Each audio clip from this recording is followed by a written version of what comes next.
As the United States continues to develop a laundry list of new aircraft designed to dominate a 21st century fight, there's still one significant strategic vulnerability looming over Uncle Sam's head: the ability to produce precision-guided munitions in high enough volume to sustain a high-end fight.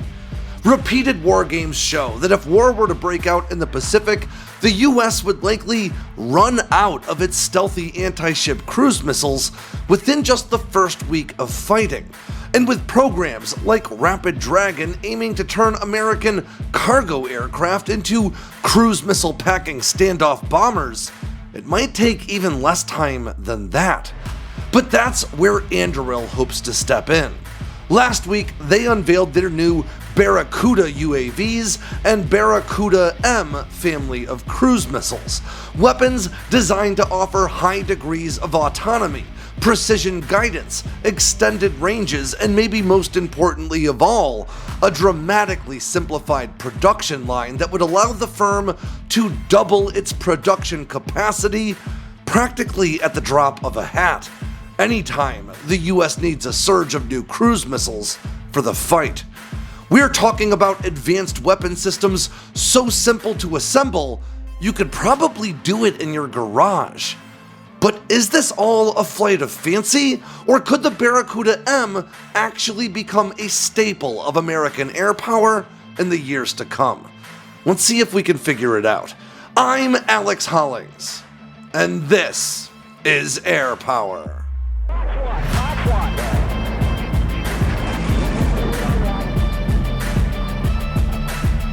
Just before dawn on Tuesday morning, a massive explosion ripped through Toropets, Russia, some 300 miles north of the Ukrainian border.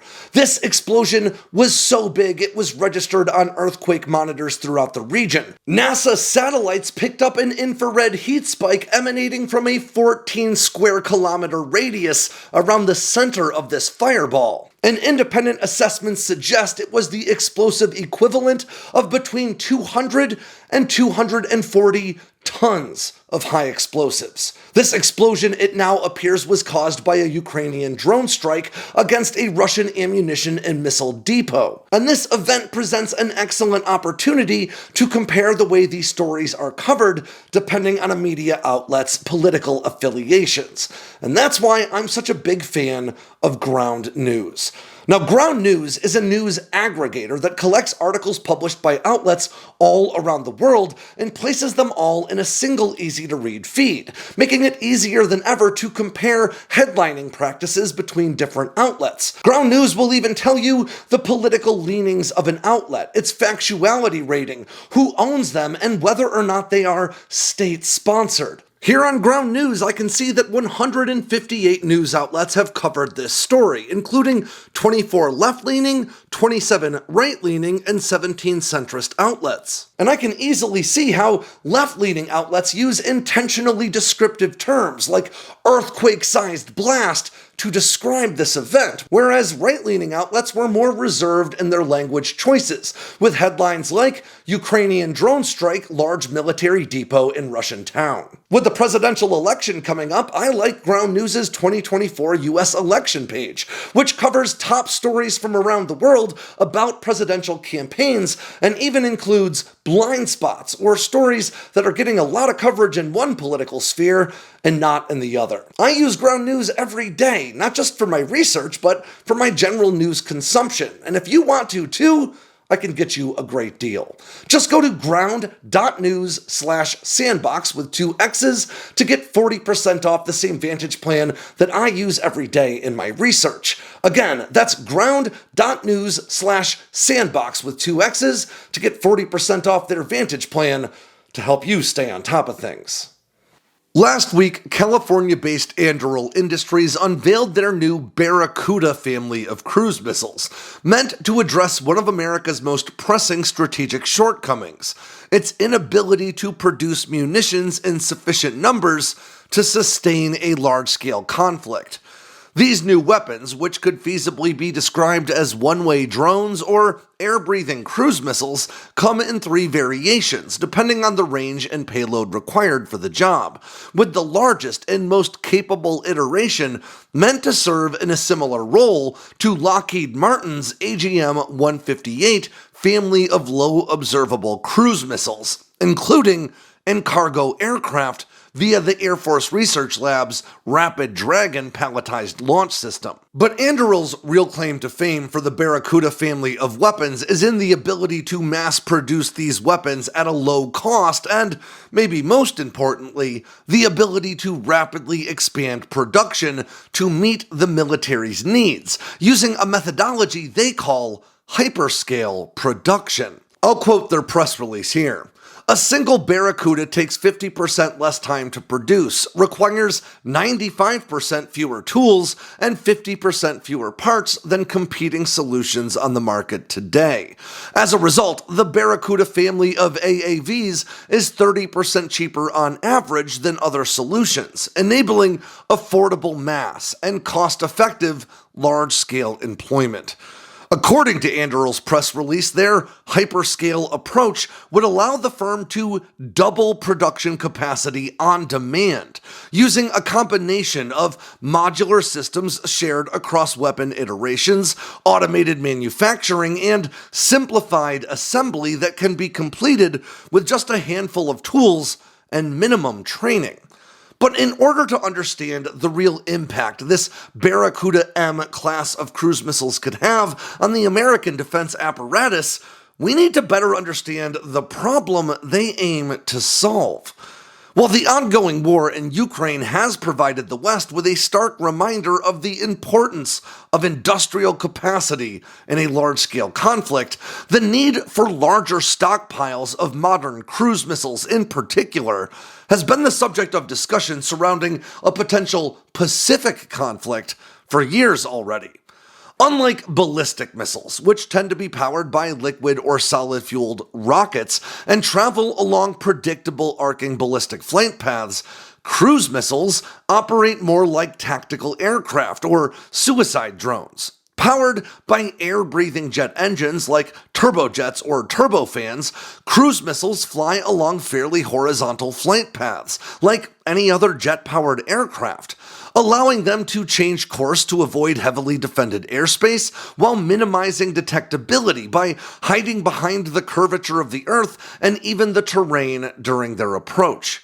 While supersonic cruise missiles are not at all unheard of, and today there are even several hypersonic cruise missiles in active development, most in-service cruise missiles rely on stealth or maneuverability to close with their targets at subsonic speeds, including the aforementioned AGM-158 Joint Air-to-Surface Standoff Missile, or JASSM family of weapons, as well as America's long-preferred form of kinetic diplomacy, the ship-launched Tomahawk. In the past, we've made the argument that one weapon in particular out of the JASSM family could play a pivotal role in defending Taiwan against a Chinese invasion: the AGM-158C Long-Range Anti-Ship Missile, or LRASM. Though, ironically, this weapon also serves as a perfect example of the production challenges that Anduril's Barracuda family of weapons aims to overcome. As the Center for Strategic and International Studies pointed out in their analysis of wargaming out American intervention into such a conflict, the US could expect to have as many as 3,650 land-based AGM-158B JASSM-ER, or Extended Range Cruise Missiles, in service by 2026, but only around 450 of its ship-hunting sister missile, the LRASM. With so few LRASMs in service, the CSIS wargame saw the US expend its entire inventory of these weapons within just the first week of fighting in every one of 24 wargame iterations they played out. While the US does have several other anti-ship weapons in its arsenal, these long-range cruise missiles are among the most valuable, as they offer the range necessary to keep the launching aircraft well outside the reach of enemy air defenses. And that's not just my take. I'll quote Stacy Pettyjohn, the director of the defense program at the Center for New American Studies, from an interview she did with Air and Space Forces magazine last year. I think one of the most glaring gaps in our portfolio is anti-ship weapons, especially air-launched ones, and LRASMs are particularly important since it gives you the ability to attack from standoff ranges. And it's also important to keep in mind that while LRASM numbers would dwindle first, America's multiple thousand AGM-158 JASSM and AGM-158B JASSM-ER numbers may also begin to run out only months into a large-scale fight. As one RAND Corporation analysis assessed back in 2021, the US expended 115,983 mostly precision-guided munitions between 2014 and 2019 in just its fight against the Islamic State alone, leading to a shortage of these weapons that stretched out over 4 years. And as Air Force Acquisition Chief Will Roper explained in 2019, the limiting factor in replenishing those stocks was, quote, the capacity to make them. With this very concern in mind, the Pentagon's 2024 budget included provisions that aimed to double Lockheed Martin's production capacity for that AGM-158 family of missiles, increasing from 500 per year up to 1,000. But at upwards of $3 million per LRASM, and the technological complexity of these weapons only increasing with each subsequent iteration, the solution to America's production capacity problem likely won't be found on the JASSM line alone. As Pettyjohn put it, we need to find ways to buy larger quantities of more affordable weapons. And that seems to be precisely what Anduril has in mind. As Anduril Chief Strategy Officer Chris Brose explained in recent weeks, the firm believes the US would need at least 10 times its current stockpile of cruise missiles in order to effectively deter China, or, barring that, to ensure the US doesn't, quote, run out of stuff to shoot within the first weeks of such a war. And to get a sense of what kind of production numbers we could be looking at, I reached out to Anduril and learned that the baseline production figures they'd be aiming for would be in the multiple thousands of units per year, with the ability to double production anytime a surge was required. So with that in mind, let's dive a bit deeper into the Barracuda family of weapons, which is made up of 3 different platforms with a great deal of commonality between them, dubbed the Barracuda M100, 250, and 500. All 3 of these weapons are powered by small air-breathing turbojet engines, giving each a great deal of range and a reported top speed of some 500 knots, or around 575 miles per hour. Each iteration was designed specifically to minimize the complexity of production. Anduril claims each of these weapons can be assembled using 10 tools or fewer, leveraging primarily commercially available components to minimize logistical bottlenecks, and designed for easy assembly with minimal training. This, combined with modular systems shared across iterations, is meant to make standing up new production lines faster and cheaper than any previous weapon designs have in the past, while the design's modularity and open system software architecture should allow for rapid upgrades with minimal interruptions to production. Anduril aims to make these high-performance cruise missiles with simple but robust hardware, allowing for many upgrades or improvements to be made through software changes alone, further minimizing the impact changes have on the production line. I'm going to quote Dean Salmon, Anduril Vice President for Air Dominance and Strike. These are systems that can be assembled with tools, literally, that you probably have in your garage. Screwdrivers, pliers, things of that sort. So it's not gated in terms of producibility on highly specialized tooling, highly specialized manufacturing processes, highly specialized labor, none of which we're ever going to have enough of. It's been designed with the exact opposite approach, which is I have to leverage commercial supply chains as much as possible. I have to make the weapon as simple to produce and as simple to assemble as possible. And while this program was only just revealed, we've learned that Anduril and the US Air Force already have these weapons in testing. According to Anduril, they've been conducting independent research and development, or IRAD, testing of all three units for years already, including end-to-end flight testing of the M500. But we'll circle back to that in a minute. The first and smallest of these weapons is the Barracuda M100. This weapon, or one-way drone, measures roughly 70 inches in length, with a diameter of 6 inches and an overall weight of just around 110 pounds, including its 35-pound payload. When launched from a rotorcraft like the AH-64 Apache or a fixed-wing asset like the C-130 Hercules, Anduril claims a whopping range of some 85 nautical miles. That's roughly 98 miles. Now, for a frame of reference, that means this weapon is about 6 inches longer than a standard rocket-propelled Hellfire missile, but it's 1 inch smaller in diameter and roughly the same weight. But the Barracuda M100 offers a warhead nearly twice the size and offers an astonishing 12 times the range. This added range and firepower could be a significant boon for platforms like the Apache, allowing it to engage targets from much further away, limiting its vulnerability to anti-aircraft fire. The larger Barracuda M250 is rated to carry the same 35-pound payload, but with a big boost in range, out to more than 200 nautical miles, or roughly 230 miles when launched from an aircraft. In an air-launched profile, this weapon is only 70 inches long, less than half the length of an AMRAAM. At 7 inches in diameter, the M250 weighs in at just 200 pounds. Now this means the Barracuda M250 can be carried internally by all three variants of the F-35, including the F-35B with its slightly smaller internal weapons bay. Or it could just as easily be carried externally on fourth-generation fighters like the F-15, F-16, and F-A-18. While a 35-pound warhead may not sound all that big, it is roughly 3 times the explosive power of a standard 155mm howitzer projectile, and again, nearly twice that of a Hellfire missile, meaning it offers more than enough oomph to have a significant battlefield effect.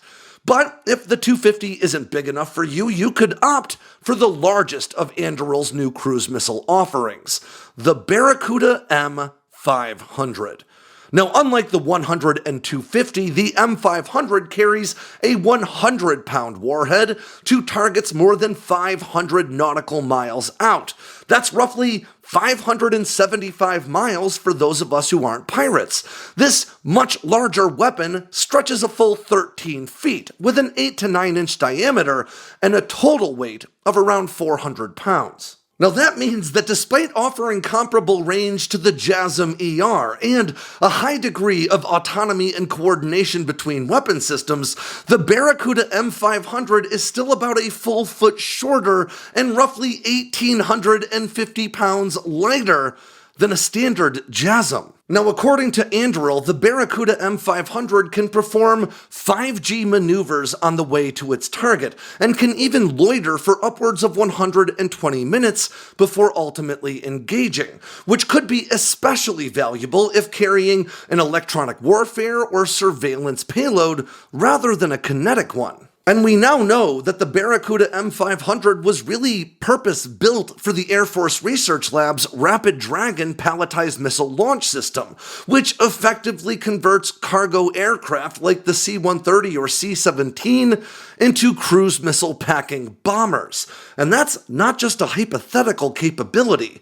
Just about a week ago, on September 12th, Anduril conducted a successful flight test of the Barracuda 500 as part of the initial test phase of the Air Force Armament Directorate and Defense Innovation Unit's Enterprise Test Vehicle program. This test saw the weapon launched from a vertical cell meant to emulate palletized employment like the Rapid Dragon launch system.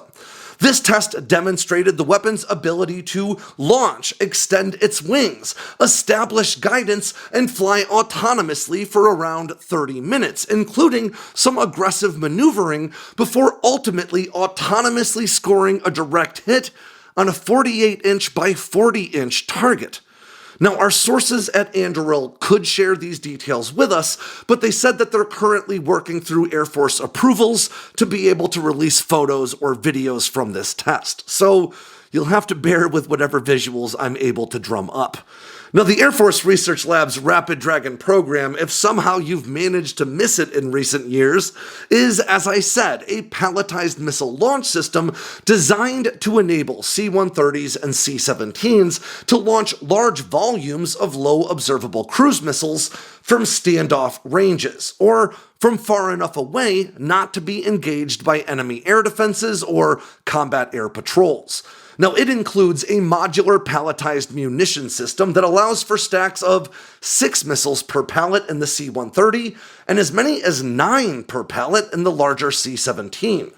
These pallets were designed to accommodate the AGM-158 family of weapons, including the original JASSM, the longer-ranged JASSM-ER, and the ship-hunting LRASM.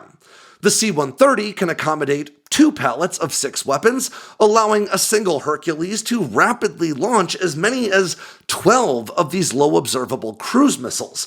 But the massive C-17 can carry 5 pallets of 9 missiles each, allowing a single Globemaster III to launch 45 weapons in extremely short order. The pallets are rolled out the back of the aircraft like any other airdrop, and once deployed, a parachute opens to stabilize the pallet as the onboard control system fires the missiles to begin their trek of more than 500 miles, maybe even greater than 600, to their targets, where the JASSM can deliver its 1,000-pound explosive warhead to targets on land or at sea. Now, as we've covered lots of times in the past, Rapid Dragon offers a number of big advantages to American forces, including freeing up tactical aircraft for more complex operations, an extremely low cost per weapon launched, and the sheer volume of weapons it can flood enemy airspace with. But Rapid Dragon does face one significant problem: having enough weapons to launch more than a few weeks into the fight. With as few as just 450 LRASMs in service by 2026 as projected, though admittedly that figure will probably be higher now as production expands, a single C-17 could theoretically expend America's entire stockpile of these weapons in just 10 sorties. America's much larger stockpile of land attack JASSM-ERs, projected to be around 3,600 by 2026, would take a lot longer, but could still be expended in just 80 or so Rapid Dragon sorties. Now that might seem unrealistic, and in fact it probably is, but there's no doubt that in a conflict with a military the size of China's People's Liberation Army, there would be no shortage of targets. And that's where the Barracuda M500 could genuinely shine. As Anduril's Salmon explained, the fact that the M500 was designed to be cargo launched would alleviate the need to integrate these missiles into other aircraft, a process that adds time and expense to the rollout of any new weapon systems, and the modularity of these weapons could also help to improve their chances of success. Since Barracuda can be configured with a range of payloads, you could send one Barracuda variant equipped with an electronic warfare payload forward to distract adversary air defenses, clearing a path for Barracuda M variants equipped with munition payloads to reach their targets. Now, with just a 100-pound warhead, the Barracuda 500 wouldn't be able to engage the same sorts of targets as the JASSM ER's massive 1,000-pound WDU-42B penetrating blast fragmentation warhead, but importantly, not every target needs that kind of explosive power. The aforementioned AGM-114 Hellfire, for instance, is a broadly useful weapon system, despite carrying just a 20-pound blast fragmentation warhead. That's 1/5 the size of the Barracuda M500s. Other common air-to-ground munitions employed by the US carry similarly small payloads, like the AGM-88 Harm's 150-pound warhead, or the earlier AGM-65 Maverick's 126-pound shape charges. And despite this limited warhead size, I would contend that there's a reasonable argument to be made for using the M500 in a limited anti-ship capacity. And I recognize that anyone familiar with anti-ship warfare probably just spit their drink out when I said that, so give me a minute to explain. There is no denying that the Barracuda M500's 100-pound warhead would be seen as insufficient for anti-ship duties by most Navy leaders. And that's because, traditionally speaking, the rule of thumb for anti-ship weapons tends to be that the amount of 1,000-pound bomb equivalents required to disable a warship is approximately equal to the cube root of 1,000th of that ship's tonnage. Or to put that another way, big ships need big warheads, and as such, the US Navy tends to prefer larger anti-ship warheads of 500 pounds or more. But this rule of thumb is outdated, and if the Barracuda M500 can overcome a bit of cultural inertia, it could prove to be a potent ship-hunting system. Now, the first thing we need to address is the fact that anti-ship weapons have some pretty specific guidance system requirements, because identifying and closing with a moving warship against the vast backdrop of open ocean is no small undertaking.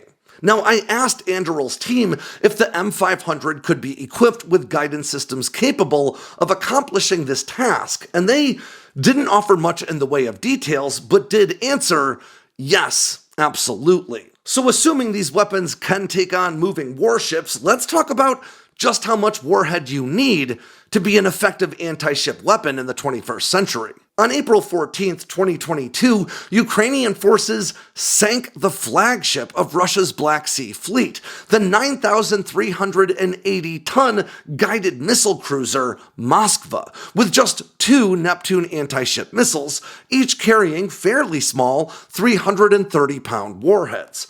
Now, media reports suggest the Neptune impacts likely caused a secondary explosion of missiles housed inside the ship, resulting in it going down just hours after the attack. But based on that traditional rule of thumb, it should have taken at least another 330-pound warhead to do the job. As retired U.S. Navy Commander Alan D. Zim explained in proceedings back in 2022, the anti-ship weapon rule of thumb is wrong for 2 important reasons.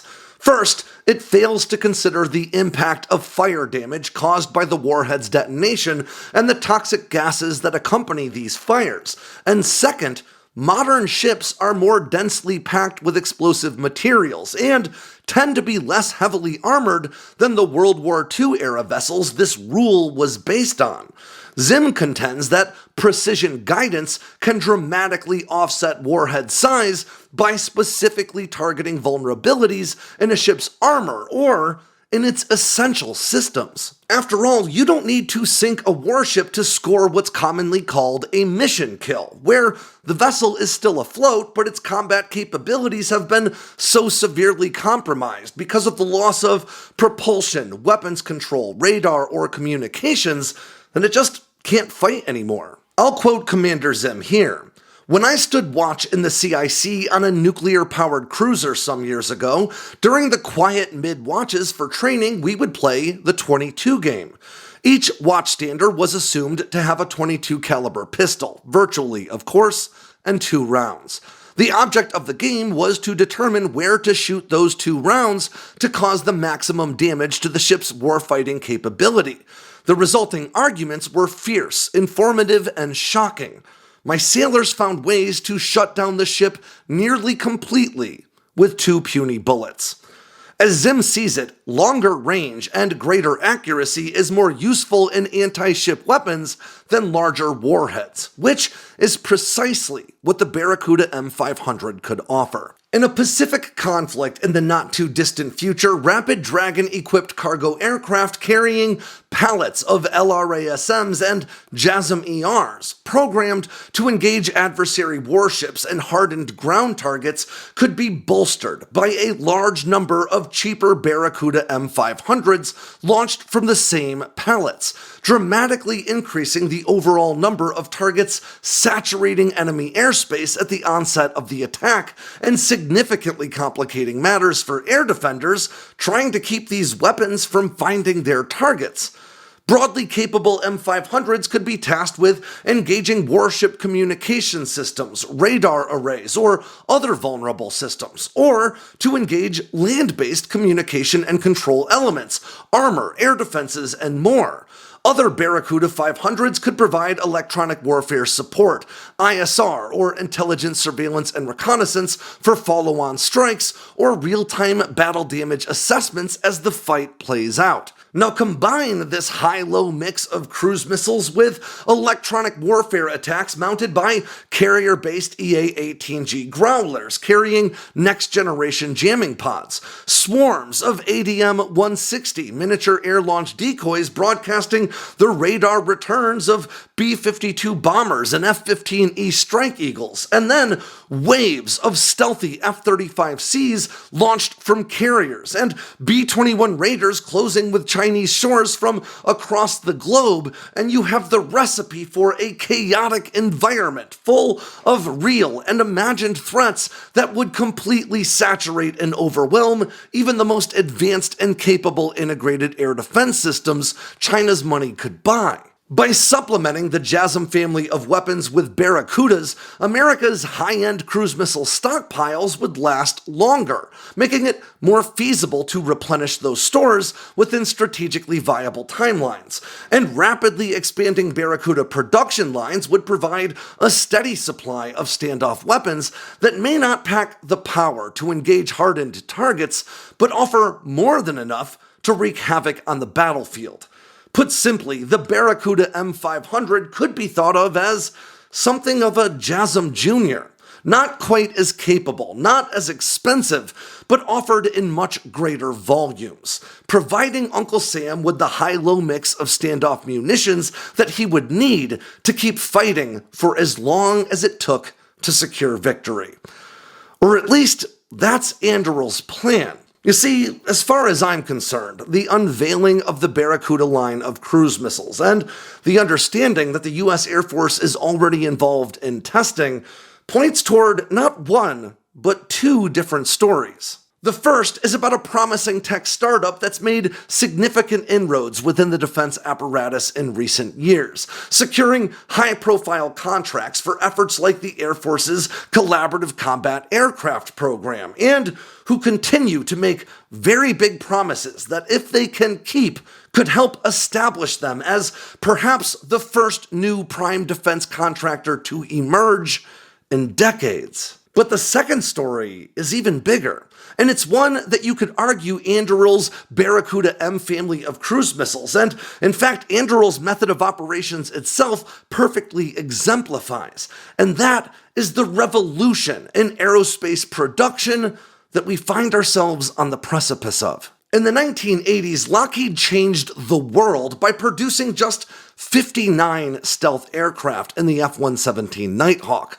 Today, there are more than 1,000 production F-35s darkening the hangars of 17 different nations. There are at least 9 stealth aircraft in active development for nations other than the United States as we speak, and the US itself has at least 2 ongoing new stealth fighter programs, 1 new stealth bomber program, and plans to purchase at least 1,000 new stealth UCAVs in just the next few years. Hypersonic aircraft, or platforms that could fly at speeds in excess of Mach 3, were once seen as little more than Reagan-era moonshot promises that were dismissed as unrealistic by people like Ben Rich, who ran Lockheed Martin's Skunk Works. But today, we know of at least 3 different hypersonic aircraft programs to have drawn funds from Pentagon coffers, including one from Atlanta-based Hermeus that aims to achieve Mach 6 flight using mostly off-the-shelf technology. The most advanced, exotic, mind-boggling, and even classified technologies of my own childhood have already become commonplace. And as this technology becomes more and more ubiquitous, and America's monopoly on stealth and other advanced aerospace technologies begins to wane, the question has already shifted from whether or not the United States can produce the most advanced stealth aircraft and the most capable weapon systems to whether or not the United States can produce enough of them. That one question has already begun ushering in a revolution in material sciences and production methodologies, a revolution Anduril aims to be on the front lines of. Can Anduril keep its promises about the Barracuda M line of weapons and its hyperscale production methodology? I honestly couldn't say. But I can say with a great deal of certainty that the first company that can will secure a place within America's defense industrial sector for decades to come. And from where I sit, Anduril's got a pretty good shot. And with that ends yet another edition of AirPower from Sandboxx News. I'm Alex Hollings. Make sure to swing by sandboxnews.com today and every day for all the latest in news, entertainment, and motivation from all around the force. If you got anything out of today's video, make sure to click like and subscribe down below, and leave me a comment so I know what I should cover next. And of course, don't forget to tap on that bell icon so you never miss a drop from Sandboxx News.